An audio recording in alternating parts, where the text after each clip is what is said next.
Welcome to Radio Who, What, Why. I'm Jeff Schechtman.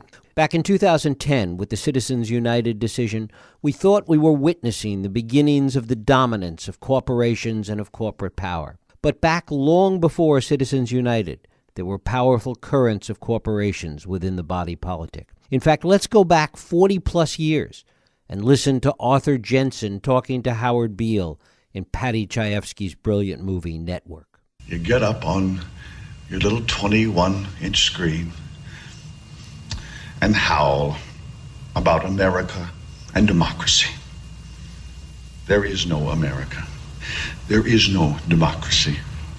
There is only IBM and ITT and AT&T and DuPont, Dow, Union Carbide, and Exxon.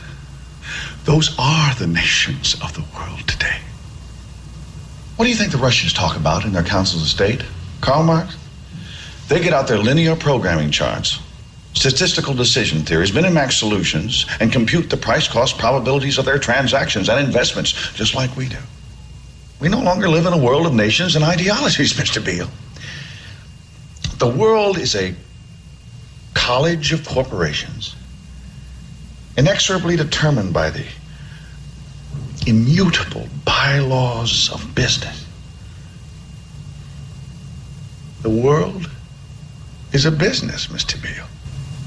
Today, add to all of this globalization, technology, artificial intelligence, the power of lobbying, and so much money in politics, and the stew becomes even more powerful. We're going to talk about this today with my guest, Gordon Lafer. Gordon Lafer is Associate Professor at the Labor Education and Research Center at the University of Oregon. He has served as Senior Policy Advisor for the U.S. Congress and has testified as an expert witness before multiple state legislatures. Gordon Lafer, thanks so much for joining us. Thanks for having me. It's good to be here. Clearly, this is not an issue that's a new issue, not one that even begins with Citizens United, but the power of corporations in politics and in so many aspects of our lives is one that we've been dealing with for a long time. Yeah, I hadn't heard that clip from Network in a long time, but absolutely right. I mean, the corporations have been powerful, and the rich try to make themselves richer and other people poorer. That's not news. But there are things that are different in our time. One of them is the impact of Citizens United. I mean, corporations already were dominant in politics, but in January 2010, when the Supreme Court said corporations can now spend unlimited amounts of cash on politics, it really created a sea change, especially in the state legislatures. The political spending of the big corporate lobbies in the country has grown by 600% since 2010, and that's made a huge difference in the laws that affect a lot of our economic lives. Talk about that and what's happened on the state level and the state legislative level that has made this such a more powerful force. Yeah, I think it's really important, and I think almost everybody in America is bored to death by state politics, so nobody pays attention, and then a lot of things happen while we're not paying attention. The corporate organization that does the most to coordinate corporate politics at the state level is called the American Legislative Exchange Council, or ALEC. ALEC is made up of several hundred of the biggest corporations in the country, some including those named in Network as being the giants in the 1970s, Dow Chemical, IBM, General Motors, and a lot of companies that we all know, Facebook, Amazon, Microsoft, McDonald's, Coca-Cola. So the way ALEC works is that 1/4 of all state legislators in America are members. They just pay $50 a year in dues. The corporations pay all the rest of the expenses. They meet several times a year in fancy resorts, and they sit in committees that are made up half of elected legislators and half of corporate lobbyists, and they write bills together. All the bills have to be approved by a corporate board, and then those bills get introduced in cookie-cutter fashion in state after state around the country. And then the same companies that write the laws give money to those candidates' campaigns, spend their own money on internet, radio, TV ads, and also spend money hiring people to be, write op-eds and be experts on TV or in the news to promote their policies.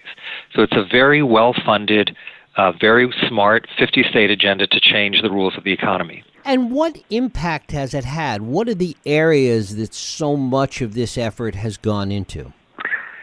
Almost everything, I would say almost everything, especially that affects the 2/3 of Americans who are in jobs that don't require college degrees.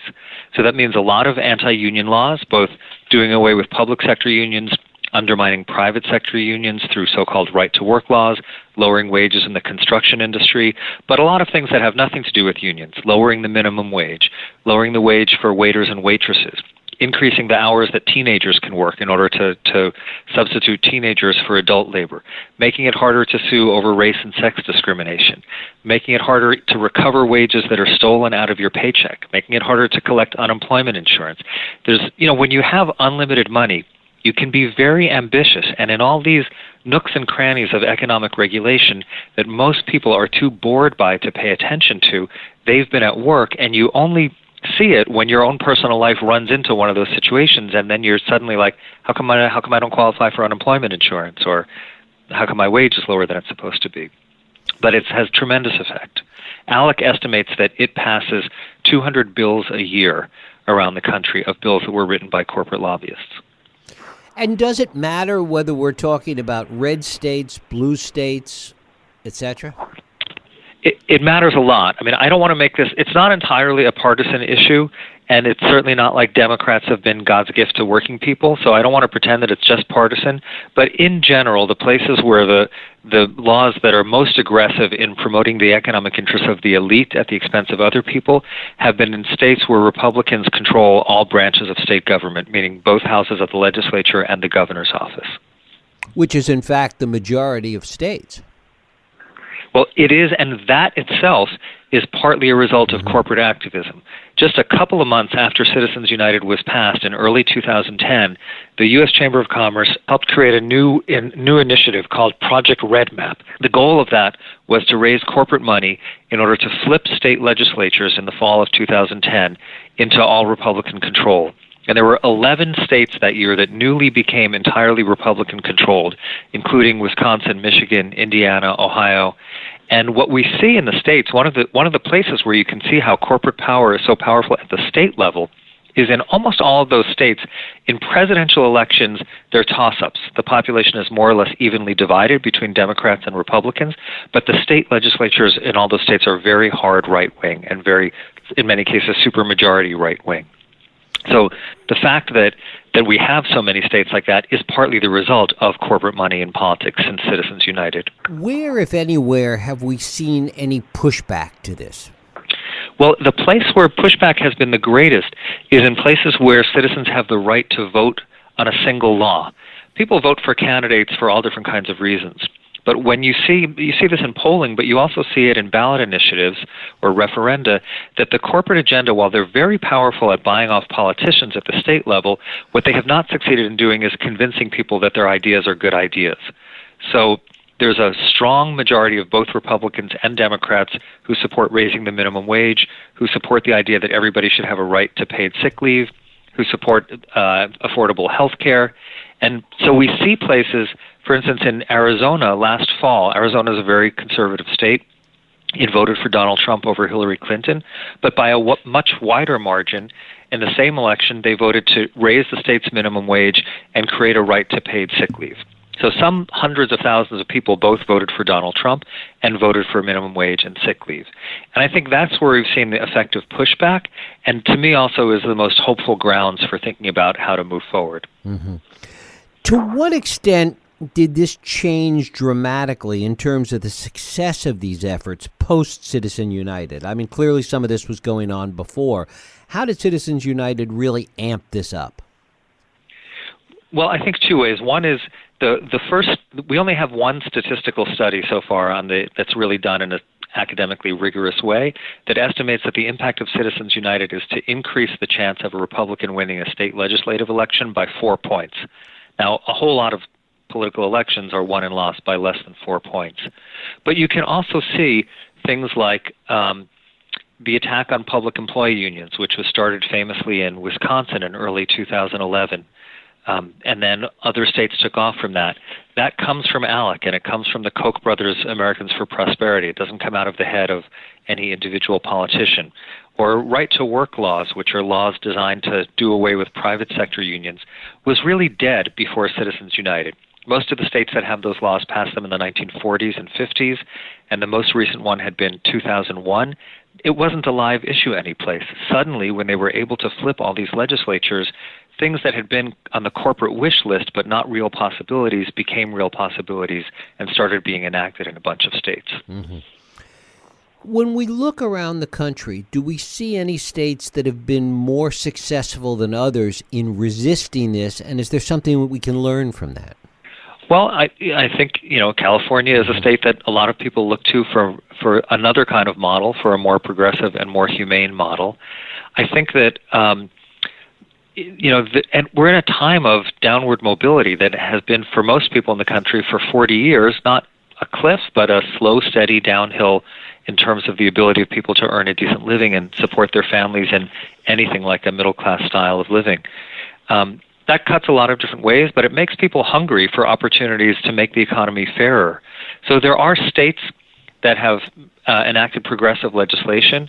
There are states that have overturned their own state legislators. In Idaho and South Dakota, both deep red states, voters voted by referendum to overturn laws that their legislators passed that did away with teacher tenure and had merit pay based on test scores.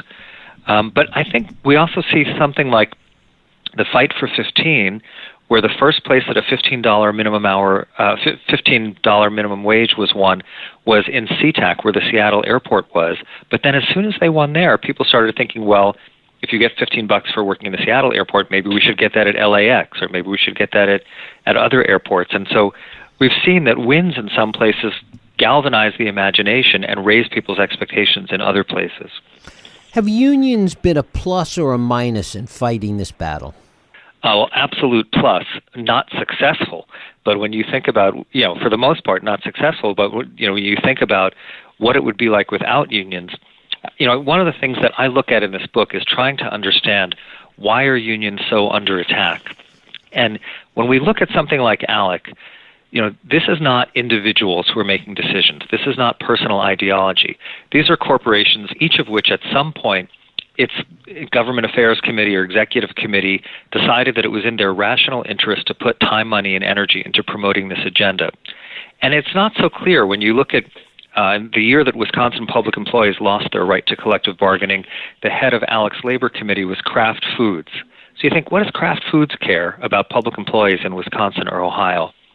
And when you look at what they actually say in some private meetings, what it looks like is one of the main reasons that the big corporations want to get rid of unions is not because of what they do for union members, but because of what they do for non-union workers, which of course is the vast majority of our economy.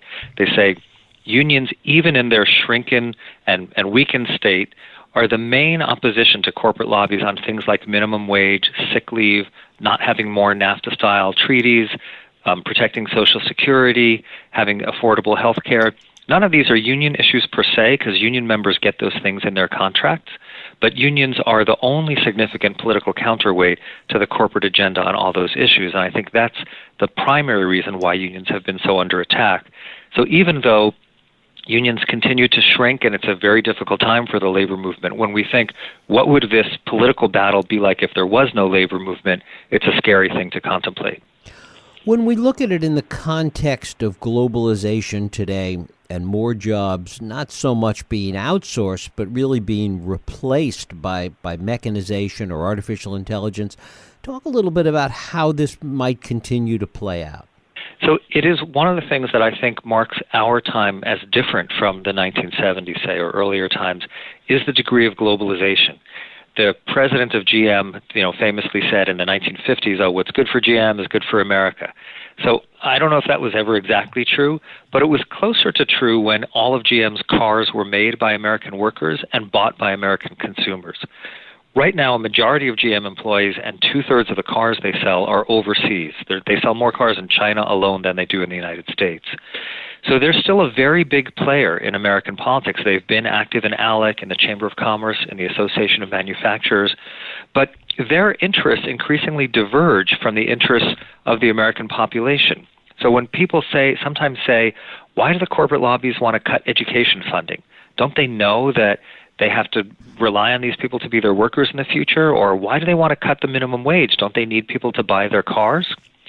Now, America is still important, but it's less important than ever before for many of these big corporations because increasingly their interests are overseas.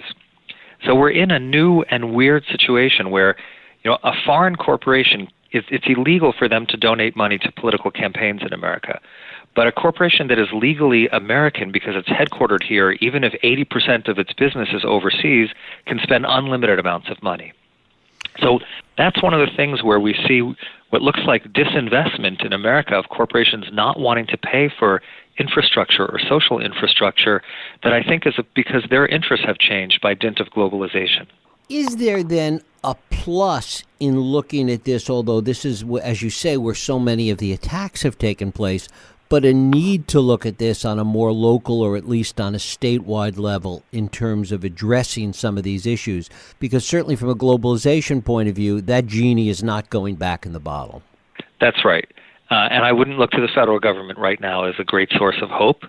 And the federal government, even in good times, tends to pass a very small number of significant laws in any 2-year period, whereas the states pass a ton, partly because there's no filibuster in the states. I think you're absolutely right that the opportunity to move forward lies a lot in local action at the state level and also at the local level. I mean, some of the most important initiatives started as city initiatives in San Francisco, raising the minimum wage, the right to paid sick leave, I think first started as only in the city of San Francisco. And then it turned out to be okay. It didn't cost jobs. It didn't make businesses go out of business. And other places started saying, look, it worked there. Let's do it here. And then states started adopting it. So I think it's crucially important to be active at that level. And what is the impact when you look at that level? To what extent do you see the power and impact of money and economic influence from corporations? Well, it's always a battle between people and money. I mean, the progressive side of things is not going to outspend the corporate lobbies, even if they're sometimes sympathetic billionaires who throw money in. In general, there's just much more money on the other side. But there's a lot of popular support for these things. So, we have seen money coming in more, especially to school board elections, because there's a lot of money to be made in privatizing schools and in the technology to be made in privatizing schools. So we've seen Wall Street interests putting in money in city elections or even school board elections that didn't used to be true.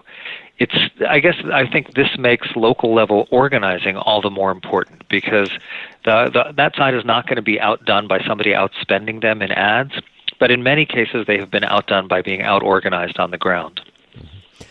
Does organization still make a significant difference today, particularly with younger voters that tend not to participate in that kind of organization? I don't have any data. I try not to say things that I don't actually have numbers on, but I think that we have seen places where organizing has worked, and not just organizing in the sense of online activism, but actually people meeting each other, people forming, real human organizations on the ground. It feels very slow and very local, but a lot of things have been won that way. Talk a little bit about Citizens United and the ways in which arguably even some of that hasn't been tested entirely yet, that there's potentially even more danger there. It's made a huge change in state and local politics.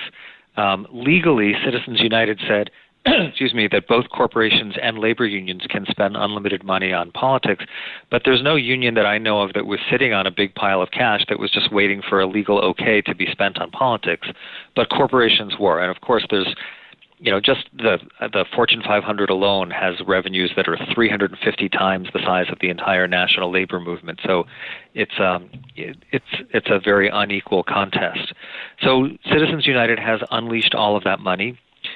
We've also seen a privatization of politics itself, not just spending on things, but you see both organizations like Karl Rove's and the Koch brothers, which are all based on having huge amounts of money that can be raised from private corporations and spent secretly, that is doing things that only parties used to do.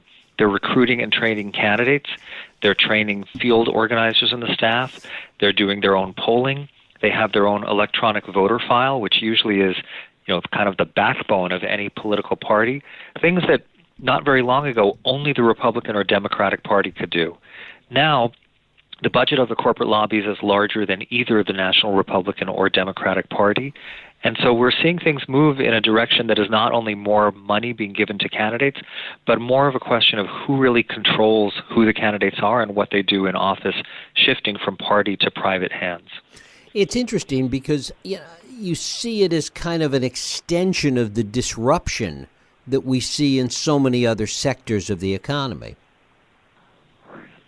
Yes, I guess it does look like that, and it is disruption in some kind, although it's also highly coordinated. It's not disruption of the kind of saying, we want 1,000 little local startups to get working on politics. That's not what's happening. It's very high level of coordination through very big corporations. And I would say, another thing that has happened at the state level as a result of Citizens United is that redistricting and gerrymandering of districts is even more intense at the state level than the federal level. And that affects not just who's in office, but what kind of pressures they're under when they're in office. When most Republicans, just to talk about that party, are running in districts where there's no real chance of a Democrat ever winning, and it makes the primary election be the real election. The threat of being primaried from the right is a very realistic threat.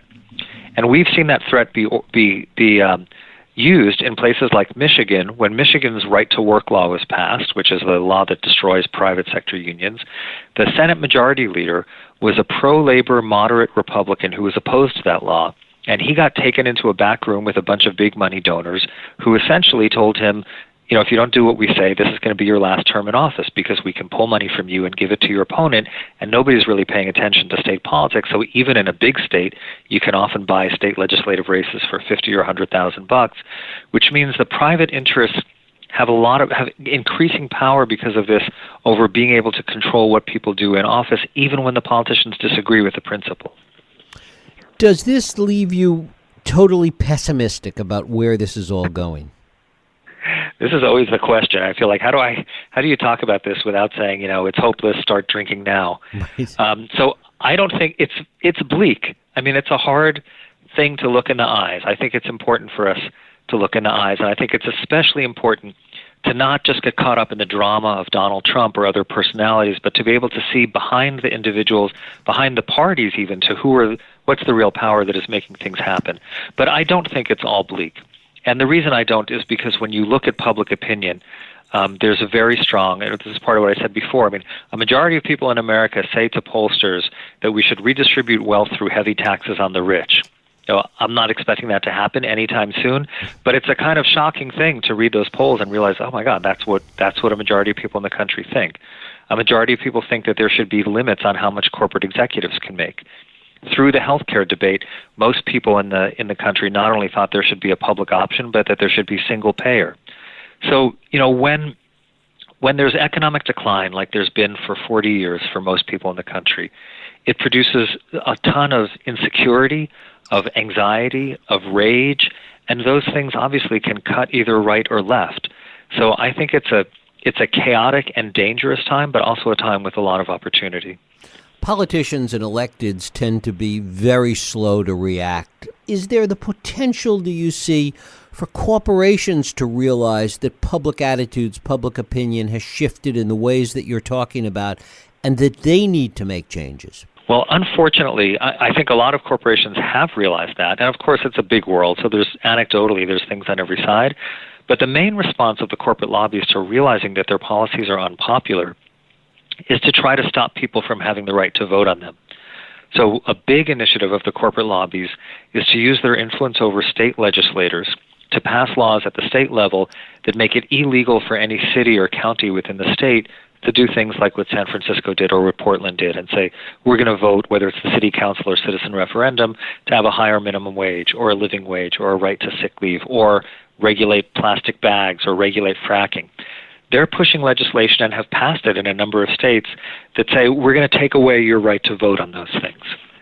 And in this way, I think that, their economic agenda has led to a political agenda which involves shrinking the scope of democracy so that you may still have fair elections, but the things that are important to them, they're trying to place in a category to say, this you don't get to vote about.